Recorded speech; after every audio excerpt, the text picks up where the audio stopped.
What up, guys? Welcome back to the channel. Welcome to LTTW, Liberia to the world. Want to say hello to you guys. Happy weekend to all LTTW families out there. I'm back with a new video.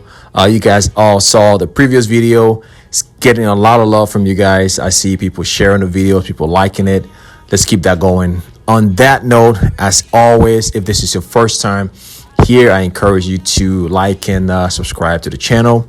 If you want to be a part of the family, if you find this information valuable. If it is not, no problem. You can just check it out and go to the next one.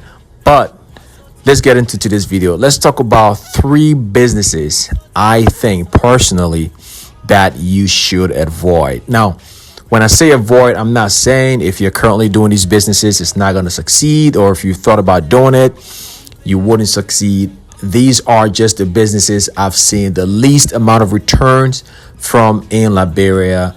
I think these businesses have some of the most challenges in the country. Plus, also, these businesses they're quite a few already. So I'm hoping that we, as business owners or you upcoming business owners, entrepreneurs, I'm hoping that we diversify the sectors in which we're doing business in Liberia.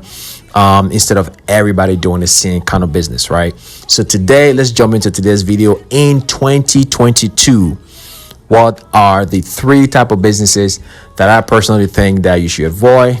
Again, meaning these are businesses that may have the most challenges and stuff like that. It could be different for everybody, but just from my experience from being in Liberia. Let's talk about it. Number one is clubs or entertainment spots. Now, we all know there are a lot of these type of business everywhere in Liberia, in Monrovia, especially where the country is congested. Now, these businesses are not terrible because there's a lot of people in Monrovia and, you know, everybody's congested in the city. So you may have a good clientele that comes in.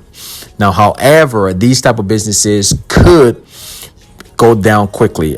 We've seen it everywhere in the country. If you are living in Liberia, if you visited Liberia, every time you go, you see a new spot, right? Because we all Liberians would like new things.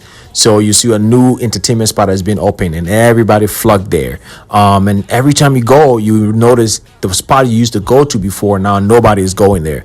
So that's one of the challenges that faces entertainment and clubs, business owners in Liberia. There are only a handful that we all know that has been standing still, and it's because of they either have something unique, which you could do, but it's going to be challenging also, or because they have maybe the capital, the funds to really push the business and put it at the forefront. So entertainment/club business, I probably wouldn't recommend as something that is going to be the most profitable or have the least challenges in the country. They're everywhere. There are a lot of challenges that comes with these type of businesses. Again, a common example could be electricity, right? So either you invest heavily into solar, or you are part of the country where electricity is not an issue, or else you will find yourself spending a lot of money on maybe generators to run the place because electricity is it's not reliable and it's going to be off more time than it's going to be on, right? So you're going to invest a lot of those. And like I mentioned again, the biggest challenge also is Liberians finding a new area. Every time a new spot opens, everybody runs there and they kind of forget your spot, right? So if you're going to do entertainment business in Liberia, you're going to have to spend a lot of money on 3 things, right? One is R&D, right? Research and development, meaning that's just a big term for bringing new things every time. You're going to have to spend a lot of money into bringing new ideas, new things that will keep the people every time. And you're going to need a team for that. Somebody who really knows what they're doing, who is doing market research and maybe exploring other areas to see why people are going to this location and try to bring something unique back. But that's only going to last for so long, right? Because as soon as people are getting used to that, now they're trying to find something new. So you're going to spend a lot of money every time just trying to do new things. Especially, I'm saying this because you're going to be a new person in that space. Now, other clubs that have been there for a long time, they may not have to do so because they've already established themselves in that space as being the first mover, and they have a bigger audience, right? So you as the new person will really need to spend a lot. And I feel like it's gonna be like a rabbit hole that you're gonna keep going down, just spending money on trying to bring people back, spending money on trying to maintain the place electricity wise, spending money on R&D, staffing, and all of that stuff. So again, I will recommend these type of business the least. That's 1 out of 3 that I've mentioned. Number 2 will be taxi, right? If you're going to run a transportation business, or you're going to do a taxi, not as in private, let's say private rental services or airport service or shuttle service and all that stuff. I'm saying taxi as a whole. That's kind of one of the most common, right? When you think about doing business in Liberia, that's one of the oldest business that people who are in the diaspora would think about the first if they're doing business in Liberia. Most people just want to buy a nice used car, send it back home, and do a taxi. Now, again, I'm not saying these businesses are a complete fail or they're not going to work at all. I'm saying, though, these are the businesses that are going to have the most reinvestment put into. It has the most challenges, and I think you're going to get your return on investment. It's going to take a little longer, right? So basically, the taxi services, first of all, the roads are terrible in the country. It's not news to any one of you, any one of us. We all know that. Yes, there are development in the roads that's going on, which is great. Can't wait to see the finished product. But right now, the roads are terrible. So running a taxi in Liberia, you're going to have a lot of issue with maintenance, car being broken down. And those of you who own taxi services can attest to this. So if you own a taxi service or know somebody who owns taxis in Liberia, go ahead and comment below. Let us know if what I'm saying is have some truth to it, or what are you guys' personal experience, right? So the thing with taxi is what we're seeing basically is the roads are terrible, right? The car suspension, the engine, the roads, the tires, all of that stuff, the cars are getting busted up. The lifespan of a taxi in Liberia is not that long, right? Yes, most of them stay on the road, but sometimes they veer off and go into junctions area and stuff like that. So it's not. The second thing too is I believe as the country is getting more populated, as the city, not the country per se, Monrovia is getting more populated, it's taking longer time for people to get to places. So your taxi service will be having a little less in income per day because it's taking a lot longer for them to get to places, right? So from a taxi to go from, let's say, in town to go to Douala, if it took maybe 45 minutes a few years ago, now it's going to take about an hour and 20 minutes, right? So the time it's taking for this taxi to get from places to place is getting longer. We all know that's why the motorbike and keke are getting like exponentially, they're growing exponentially in the country because they are the ones who can get to place a little faster by driving between cars and on the opposite lane and making their own path on the sidewalk and stuff like that, because it's taking a lot longer for taxi services to get from one place to another. So it's going to take a long time to get your money back. And of course, you got to deal with taxi drivers who are looking to make some extra income off of you, right? Which means they're reporting less and less of what they're getting per day. These are not services where you can really control, right? You're not in the car with a taxi driver. He can come back and say, hey, look, I made only, let's say, 600 LD today. You can't tell him you didn't, right?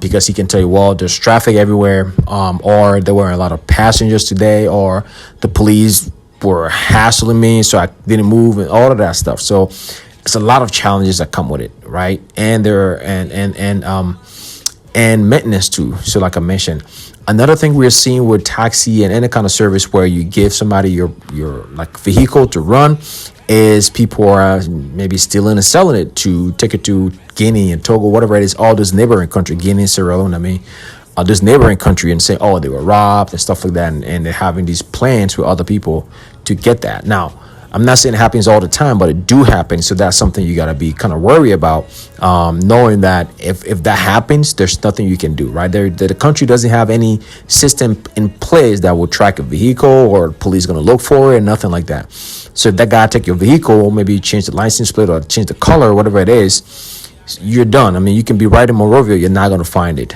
So that's another challenge as well. So business number 2 is taxi service. I think you should avoid in 2022. Like I mentioned, there are endless amount of other business sector in Liberia that I think you should invest in, that you can get your return back quickly, number one, and that the country really needs. So we don't need too much of the same thing in the country. It's getting congested, right? The taxis are getting too many on the road because the roads are not wide enough, the roads are not big enough, and entertainment spots are great. They're getting a little too many in the country. You can always have more, right? Like I said, you can always have more, but all within that same area. We need different sectors, right, of business in the country. The third thing is, which may be shocking, which you would think that it should be number one, but that will be consulting service. Now, let me say this: consulting service with target market being local Liberians. If you're doing your consulting service, which consulting, I believe most people are going to do it for, the target market is going to be people outside of the country, right? That makes sense. People in the diaspora, so you're consulting for them. However, though, there are some consulting firms in Liberia who are for local Liberians who are living in Liberia. Now, the challenge with this is most of us Liberians like to take a bypass.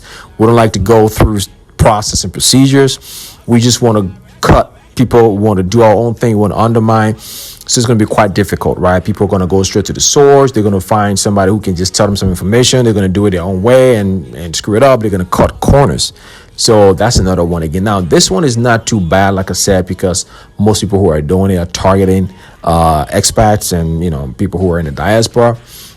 But if you're targeting people locally, that's something that I think is going to be a little challenging. So those are the three businesses I think you should avoid 2021. And overall, like I mentioned, when you're doing business in Liberia, just do your research and be prepared, right? There's a lot of great business opportunities. I was listening to watching a video, and the reason why I also always advise people to go back home to make business is, most of us are in the diaspora, Europe, America, and stuff like that. You can do business in America.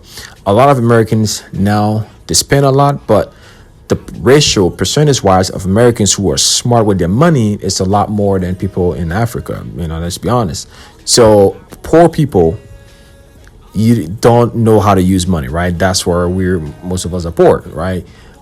Because we spend our money without really planning. We're not too careful with our money. We spend our money on material things and pleasure and stuff like that, and not plan too much. So as a business person, that's an opportunity. So doing business in Africa, where the educational ratio, the literacy rate is not that high, people are just spending money without really planning. If you notice, rich people, it's hard for rich people to spend their money. Every dollar has to be accounted for and has to be for a reason.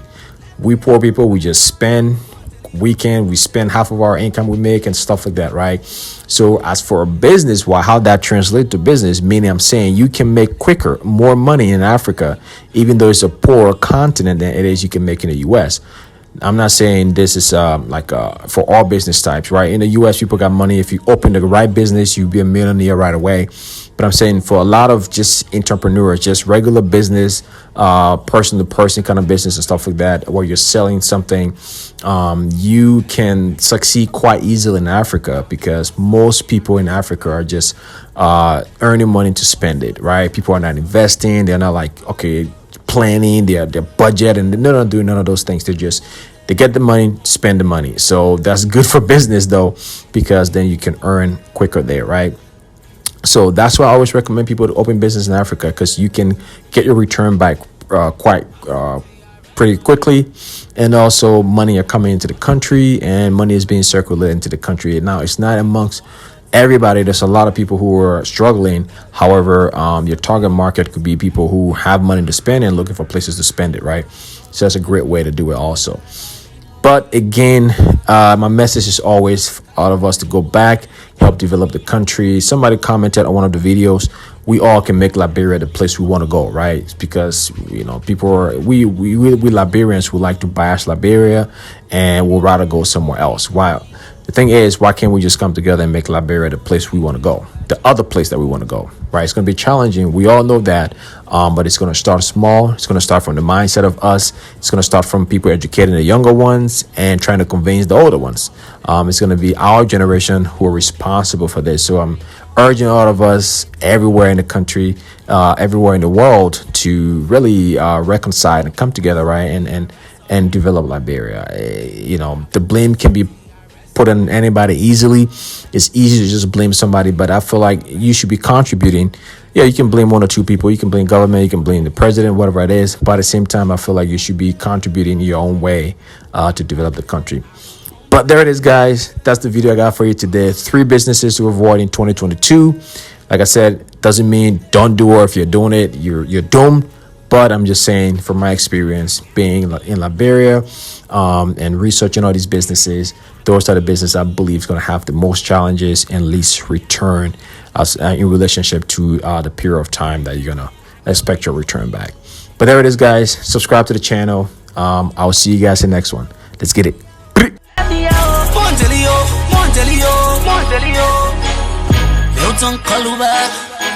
Dream Tebow 9